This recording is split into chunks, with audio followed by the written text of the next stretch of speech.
오늘 이 말씀은 제가 말씀 안 들어도 너무나도 잘 아는 말씀이에요. 아브라함에 대해서.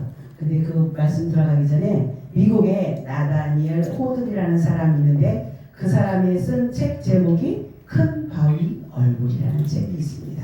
우리는 큰 바위 얼굴이라는 제목은 기억해요. 근데 그 나머지 내용들은 모르잖아요. 근데 남북전쟁 직후에 큰 바위 얼굴을 닮은 사람이 나타나면 그는 위대한 사람이 될 것이다 라고. 왜냐면 그 지역에, 미국 지역에 그 바위가 있었습니다. 바위에 사람의 얼굴이 이렇게 나타나서 저 얼굴을 닮은 사람이 나타나면 이 나라에 큰일을 할 것이고 위대한 지도자가 될 것이라는 전설이 내려오고 있는 거예요. 근데 어느 고을에 어니스트라는 소년이 있습니다. 엄마가 자녀를 양육시키면서 늘 하는 얘기가 저 바위를 바라보고 있으면 큰 인물이 되는데 저 바위를 닮은 사람이 나타나면 이 나라에 좋은 일이 있을 거래라고 늘 엄마의 대로부터 늘 듣고 그 성장을 합니다.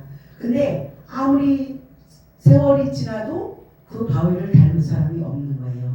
이 어니스트가 어느 정도 커서 이제 어른이 돼서 돈이 많은 부자도 만나봤고 전쟁을 싸움을 잘하는 장군도 만나봤고 또 시를 잘 쓰는 시인도 만나봤고 말을 잘 타는 사람, 뭐한 사람 많은 사람을 만나봤는데도 그 중에 그 큰 바위 얼굴을 닮은 사람이 없었습니다.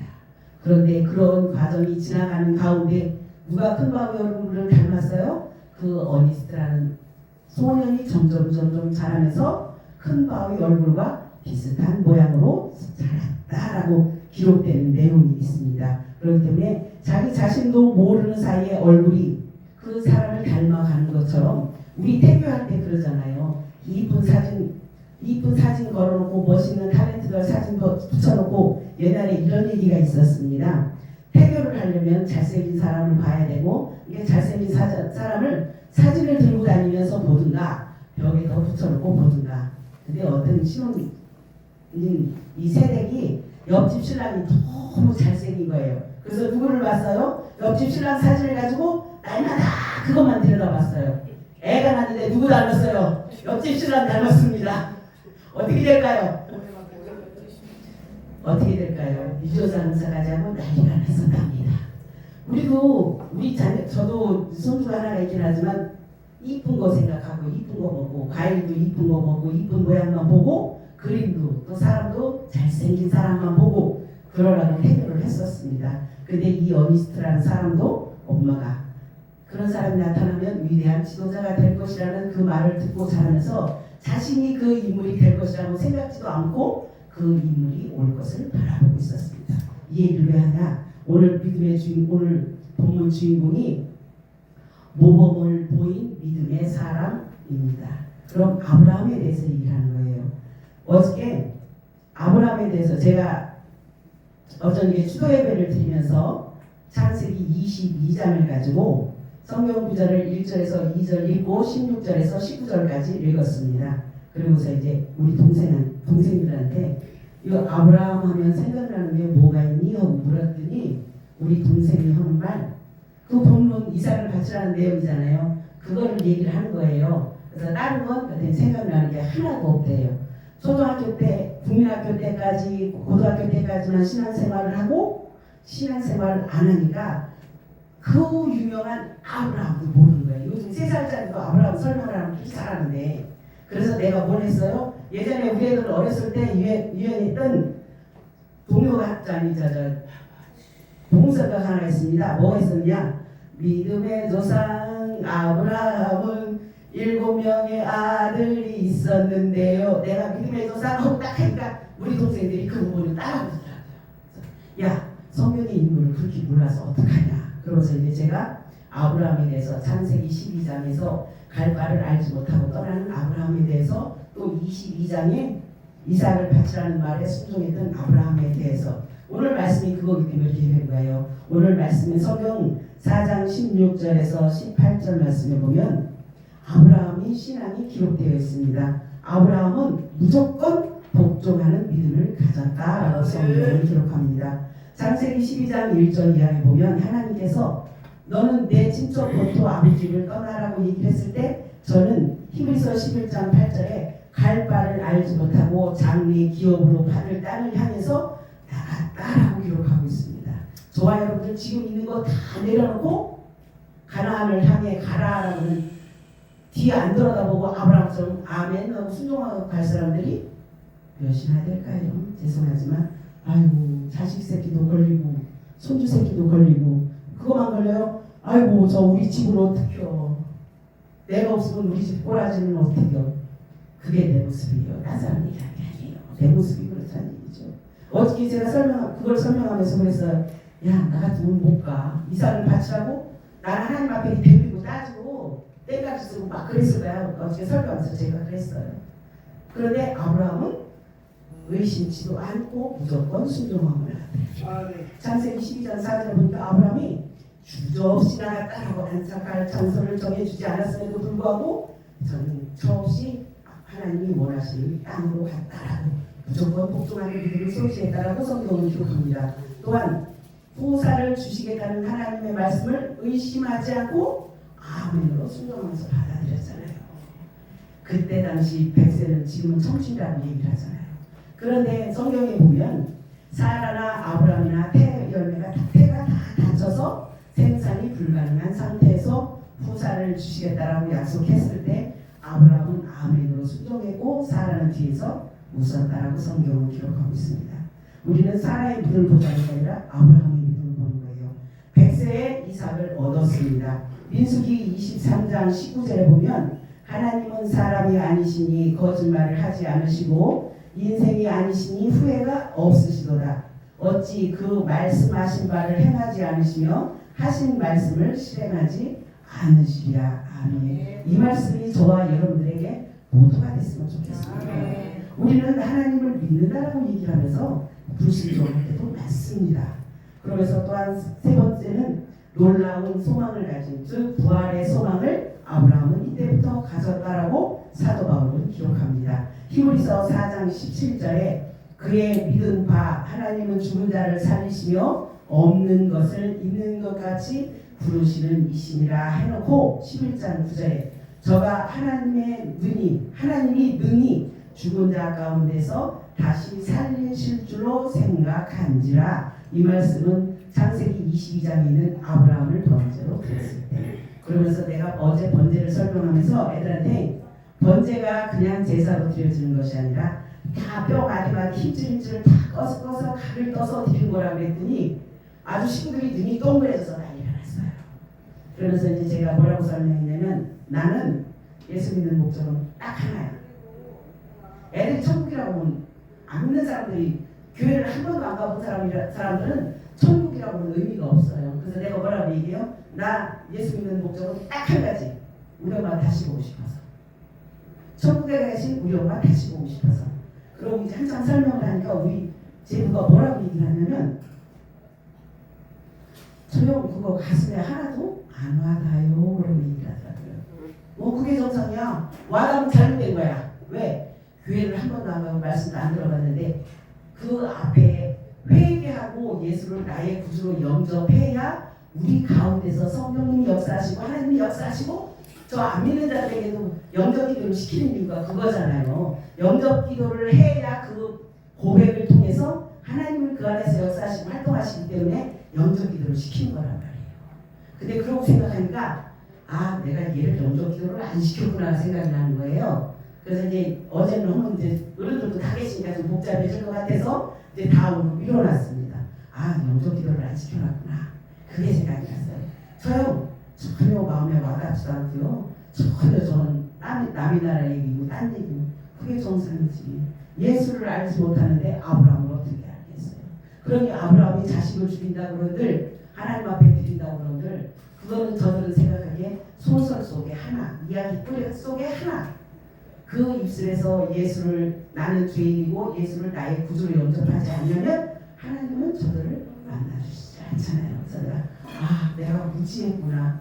그냥 걔를 결혼하면서부터 계속 예배를 드렸으니까 그 부분에 대해서 그 영접기도 시켜야 된다는 부분에 대해서 깨닫지를 못한 거예요. 그래서 어떻게 말씀 전하면서 혼자 속으로 회개했어요. 하나님 다시 하겠습니다. 다시 처음부터 다시 창세기서부터 애들 데리고 다시 그리고 영적 기도를 시키겠습니다라고 속으로 기도를 했어요. 그렇게 무지하더라고요. 그래서 내가 우리 제부한테 그래 지금은 안 믿어져. 그런데 하나님이 함께 하시면 나중에 믿어질 거야. 그걸 보고 자네는 결혼할 때 장모를 못 봤잖아. 내가 그러거든요. 우리 친정엄마 돌아가시고 한참 뒤에 결혼했으니까 자네 장모를 못 봤잖아. 장모 얼굴 안 보고 싶어? 어떻게 생겼는지 궁금하지 않을까? 내가 맨날 그러고 얘기하거든요. 우리 조카들한테 그래요. 할머니 안 보고 싶니? 어떻게 생겼는지 궁금하지 않아? 우리는 아무도 할머니를 안 닮아서 그래요. 내가. 그래서 보고 싶으면 예수 믿어야 된다. 왜냐면 애들한테 실질적인 얘기를 해줘야지 꿈 같은 얘기를 해주면 소용이 없잖아요. 바울은 아브라함이 자신의 태가 거의 죽은 상태에서 열국의 아비가 되리라고 하나님이 약속하셨을 때 그것을 믿었다라고 성경은 기록합니다. 그러면서 아브라함이 독자 이삭을 바치라고 하나님의 명령을 했을 때도 아브라함은 흔쾌히 복종하고 받아들였다라고 성경은 기록합니다. 이 두 사건은 모두 아브라함에게 부활을 소망하는 믿음이 있었음을 증거하고 있습니다. 아브라함은 예수님께서 오시기 수천 년 전에 이미 부활의 소망을 가지고 있었다라는 말씀입니다. 그게 내가 가지고 싶다고 되는 게 아니잖아요. 하나님이 저와 함께 하시고 하나님이 우리와 함께 하셔야 예수가 나의 구주가 되시고 나의 구원자가 되신다라고 고백하지. 밖에 나가서 많은 사람들이 다 예수는 나의 구원자라고 구주라고 고백하는 경우도 많습니다. 그런데 성경 마태복음에는 나더러 주여 주여 하는 자마다 다 천국에 들어갈 것이 아니다라고 성경은 기록하고 있단 말이에요. 우리가 무엇을 가지고 어떤 마음을 가지고 어떤 심령을 가지고 하나님 앞에 나오느냐에 따라서 우리 심령의 상태가 달라지고 우리의 신앙이 달라집니다. 윤석 목사님이 지난 3일간 나은 기도원에서 집회를 하셨었는데요. 어저께 제가 1시간만 하고 와서 너무 아쉬웠어요. 근데 내 집에 있는 영혼도 살려야 되잖아요. 봐요. 저형 그거 하나도 안 믿어지고 그거 얘기 같지가 않은데요라고 얘기를 하는 그들을 두고 내가 뭘 했겠어요. 저들 영적 기도도 안 시켜놓고 여치 그냥 예배 자리에 끌고 다닌 것만 늘 모여서 끌고 다닌 것만 했죠. 그래서 어제 그걸 통해서 내가 아버지 참 부족하고 미련하네요. 그것도 하나 깨닫지 못하고 그것도 하나 실행하지 못하고 목사라고 얘기하면서 앞에 서서 예수를 믿어야 된다라고 증거하고 간증하고 그러고 살았네요. 하나님 처음부터 다시 시작하겠습니다. 주여 아버지. 그리고 다시 시작하기로 했습니다. 그래서 이제 다음 달에 이제 만났을 때 이제 그때부터 이제 영적 기도도 다시 시키고 처음부터 다시 하려고요. 처음부터. 정말 무지하다는 걸 제가 새삼 깨달았습니다. 그럼에도 불구하고 아브라함은 예수님이 오시기 수천 년 전부터 부활의 소망에 대한 믿음을 가졌다라고 기록하고 있습니다. 그러나 예수님의 부활을 역사적으로 듣고 보고 한 자들도 그것을 부활의 소망을 가지고 있지 않은 경우가 많습니다. 예수 믿으면서도 부활에 대한 소망이 없는 사람들도 많아요. 그러니까 그냥 처음부터 태어나면서부터 엄마가 예수 믿었으니까 믿어야지. 또 옆에서 전도하니까 그냥 친구 따라 강령 간다고 쫓아가야지. 그런 곳에는 부활이 없습니다. 내가 예수를 주로 고백하지 않으면 하나님께서는 우리와 함께하지 않으시거든요. 어제 윤석 목사님 하시면서 하나님 앞에 철저히 회개하지 않냐고 철저히 순종하지 않냐면 하나님은 우리 기도에 대해서 응답하지 않으신다고 말씀하셨거든요. 그래서 아까 여기서 담소를 나누면서 하나님만 담소를 나누면서 오면서 얘기를 해서 우리는 지금 예배자리를 향해서 달려간다라고 얘기를 우리 이종환 목사님이 하시더라고요. 그래서 내가 예배 장소를 가기는 하는데 하나님만 바라봐야 되고 거기에 오직이라는 전제 조건이 붙더라. 그냥 하나님만 바라보자, 예배에 참석하자, 거기서 끝나면 괜찮은데 오직 하나님만 바라보고 오직 예배에 참석해서 하나님 앞에 영광을 드려야 되는 그 오직이라는 두 단어가 더 무서운 단어다라고 제가 혼자 속으로 이렇게 생각을 했습니다. 심지어 믿는 자들 가운데도 부활의 소망을 가지고 있지 않는 사람이 많습니다. 고린도전서 15장 12절에 가니까 우리는 이 소망을 부활의 소망을 가져야 된다라고 기록하고 있고 14절에는 부활하는 소망이 없다면 우리의 믿음은 헛것이 된다라고 기록하고 있습니다. 제가 그랬잖아요. 예수 왜 믿어요? 우리 저 동생들 앞에 제가 예수 믿는 이유는 천국 가는 거지만 우리 동생들 앞에서는 엄마 만나는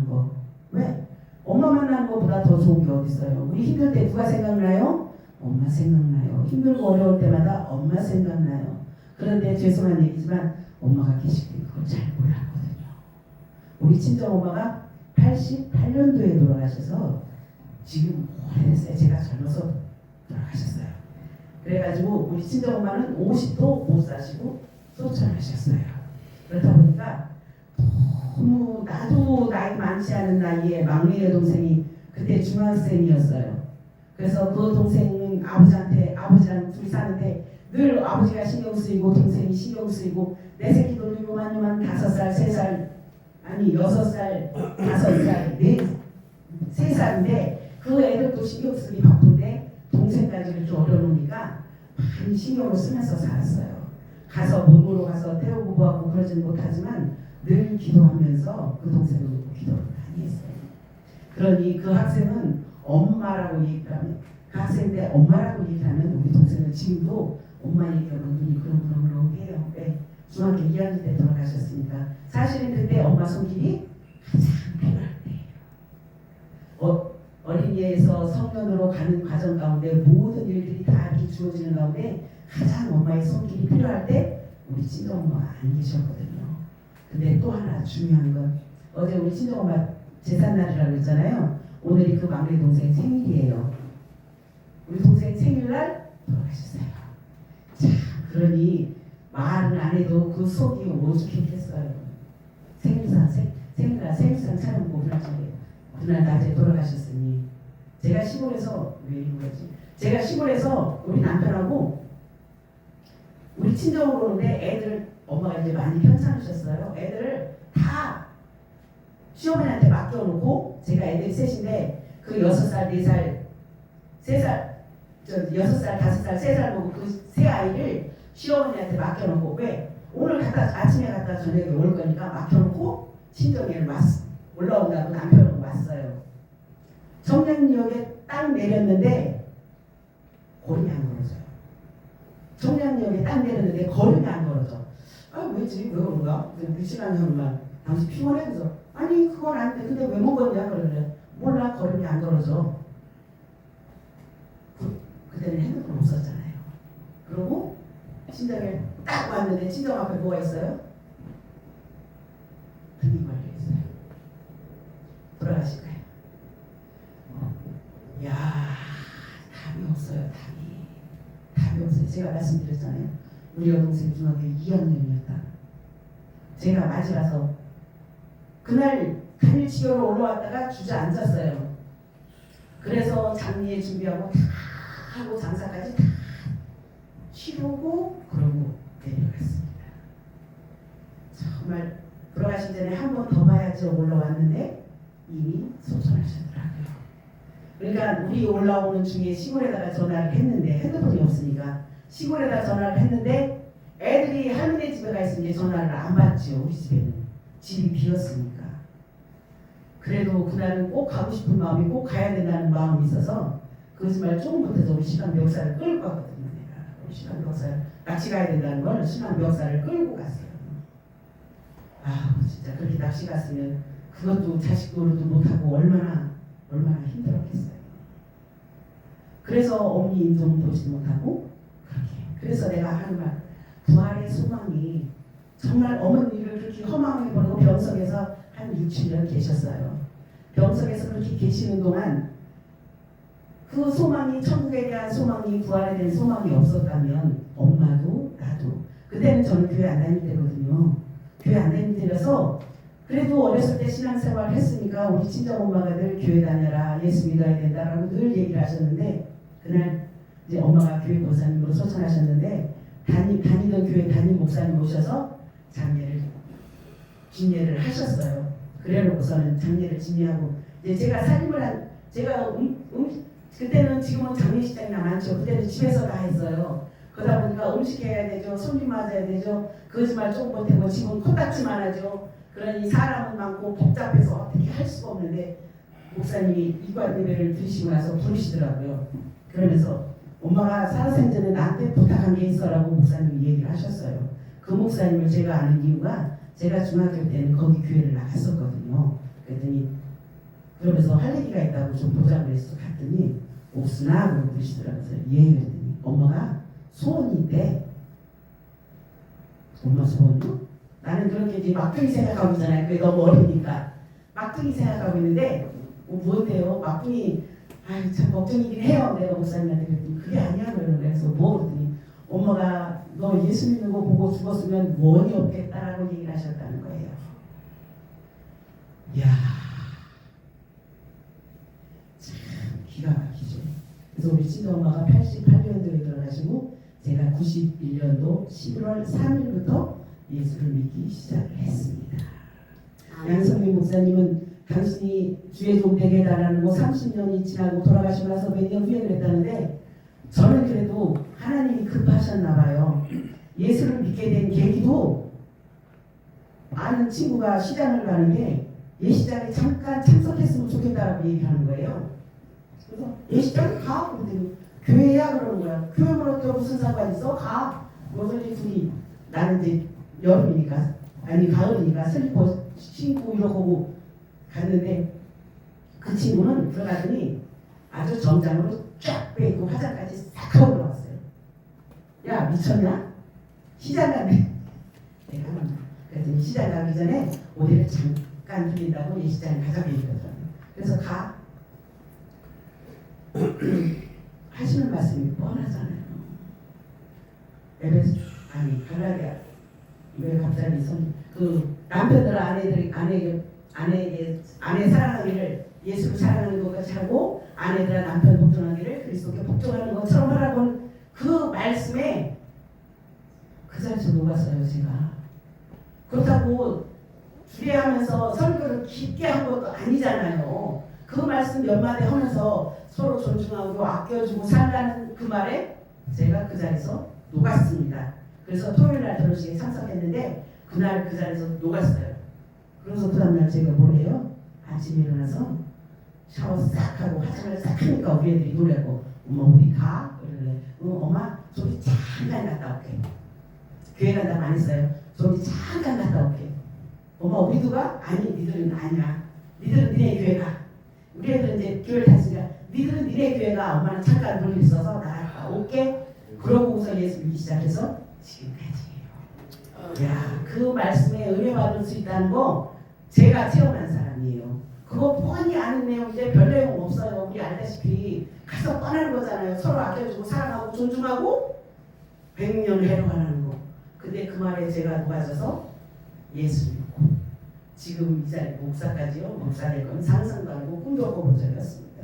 근데 저도 그렇게 생각을 하고서 오다가 보니까 이 자리에 섰잖아요. 근데 아브라함은 예수님이 오시기 수천 년 전부터 부활에 대한 소망을 가지고 있기 때문에 당신 아들 이삭을 아무런 꺼리낌 없이 번제로 드리려고 작정을 하고 산으로 올라가잖아요.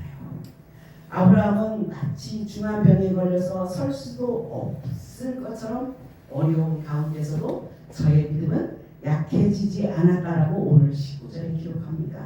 우리는 힘들고 지칠 때는 낭망하고 주저할 수밖에 없습니다. 제가 그랬잖아요. 우리 친정에 가서 청량역에 딱 내렸는데 걸음이 안 떼어지더라고. 그렇게 걸음도 안 떼어지고 힘들었는데도 불구하고 그냥 그래 엄마 보러 왔으니까 보러 가야지 엉거주춤해서 보러 갔습니다. 저기 여기 검단 사거리역에서 여기 지금 참증교회에 오는 만큼 청량역에서 우리 집이 딱 그만큼 떨어졌어요. 근데 그거를 걸어오는데 굉장히 힘들더라고요. 그러고 왔더니 벌써 속상하셔서 등이 걸려있는 그 모습을 보면서 지금 같았으면 그래 예수 믿고 천국 가서 엄마 만나야지. 그러고서 바로 깨져서 예수 믿을 수도 있었는데 그렇지 못하고 지금까지 세월이 흘러서 이제는 제가 동생들한테 얘기하는 거 나는 엄마 보고 싶어서 병석에 계실 때 한 번을 제대로 모셔보지도 못하고 애들이 어리니까 한 번을 제대로 모셔보지도 못하고 그냥 가서 며칠 가서 병수 받아다 내려오는 게 다였고 며칠 가서 보고 오는 게 다 인사하는 사람거든요. 정말 우리 친정말 생각하면 너무 가슴이 먹먹해요. 근데 아브라함은 이때부터 부활에 대한 소망을 믿었고 오늘 19절에 보니까 바울은 인간적으로 불가능한 상태 가운데서도 하나님을 향한 아브라함의 믿음이 약해지지 않았다라고 19절에 기록하고 있습니다. 하나님을 굳건히 신뢰하고 하나님만 바라봤다는 말씀입니다. 우리가 힘들 때 우리가 뛰어다닐 때 많아요.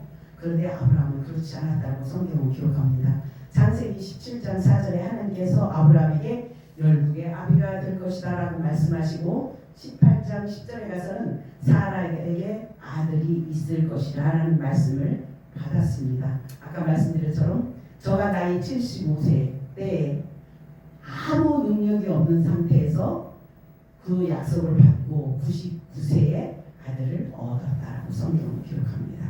인간적인 모습으로 바라보면 아브라함이 많은 민족이 된다는 거 불가능한 거지요. 아들 이스마엘 하나 있었지만 그것도 내 자식이 아니라라고 분명 하나님께서는 약속하셨죠. 우리도 이렇게 믿을 수 없는 상황 속에서 하나님을 굳게 신뢰하는 아브라함의 믿음을 본받아야만이 진정한 믿음의 소유자가 될 수 있습니다. 남을 믿을 때 똑같이 믿는 건 의미가 없어요. 어려운 가운데 내가 하나님을 나의 구주로 고백했을 때 어떻게 의지하고 갈 것이냐는 말씀이죠. 또한 21절에 바울은 아브라함이 하나님께서 약속하신 것을 확실히 이룰 줄을 알고 믿었다라고 성경은 기록합니다. 아브라함은 하나님의 약속을 전혀 의심하지 않았다라고 기록합니다. 하나님께서 약속한 것을 확실히 이루실 줄을 믿고 마음에 새겨두었다라고 성경은 기록합니다. 우리가 에서와 야곱을 소개할 때 야곱을 바라보고 태중에서 복중에서 큰 자가 작은 자를 섬기리라 했을 때 아버지는 그 말을 건성으로 여겼지만 리브가는 그 말씀을 마음에 새겨서 나중에 정말로 큰 자가 작은 자를 섬기는 상황까지 왔잖아요. 우리 인간적으로 시각으로 보면 아브라함은 전혀 소망이 없습니다. 우리의 삶 가운데도 하나님을 의지하지 않으면 소망이 없어요. 하나님의 약속이 전혀 현실에 맞는 것이 아니었습니다. 그러나 아브라함은 그 믿음을 갖는 것부터가 이상한 일이지만 오히려 순전하고 착실하게 의심치 않는 믿음으로 가득 차서 하나님만 바라보았다라고 성경은 기록합니다. 어떤 의심이나 어떠한 의구심도 갖지 않고 정말로 마음 가운데 사단이 파고들 만한 틈을 주지 아니하고 온전히 하나님을 신뢰했다는 말씀입니다. 우리 시골 사는 사람들은 알아요. 제가 가장 많이 쓰이는 표현입니다. 창고제나 바늘구멍 하나만 똑 들어오면 그리고 황소바람이 들어온다는 얘기예요. 사단은 우리 마음 가운데 그 바늘구멍만 있으면 어찌하든지 파고들려고 했어요. 그렇기 때문에 아까 말씀드렸던 오직이라는 하나 오직만 내 안에 성령님만 오직 자제하셔야 사단이 틈타지 않습니다. 우리가 귀로 듣는 거, 눈으로 보는 거, 입으로 말하는 거 가운데도 그 사이에서도 사단은 틈타려고 우리를 어떻게 하든지 넘어뜨리려고 무던히 애를 씁니다. 저와 여러분들은 참 예수 그리스도 안에서 행복한 사람들이잖아요. 예수 그리스도를 주로 믿고 영생을 딱 받은 분들이잖아요. 그런데 그런 저와 여러분들도 목사인 저와 여러분들도 사단은 전혀 그냥 놔두지 않습니다. 그렇기 때문에 저와 여러분들은 아브라함은 역설적인 믿음 또 순전한 믿음을 가진 믿음의 조상입니다. 현실적인 가망이 없을 때 조금이라도 희망이 남아있지 않을 때도 저는 믿음을 지켰다라고 성경은 기록합니다. 그러나 극한 시련이 닥쳐오면 우리의 신앙은 병들어 쓰러지기 쉽고 의심과 절망으로 요동하기 쉽다라고 말씀하고 있습니다. 그러나 이때 믿음을 잃지 않고 끝까지 승리하는 자가 진정한 믿음의 소유자가 된다라고 기록하고 있습니다. 오늘 말씀 결론입니다. 이와 같이 승리자가 되기 위해서는 우리는 우리의 믿음의 조상들을 바라보아야 합니다. 우리에게는 환난과 핍박이 있을 수도 있습니다. 그러나 그 속에서도 믿음을 잃지 않고 영원한 상급을 바라보며 순전한 믿음으로 끝까지 달려 승리하는 저와 여러분들 되시길 주님의 이름으로 축복합니다. 기도하겠습니다. 사랑의 하나님 감사합니다.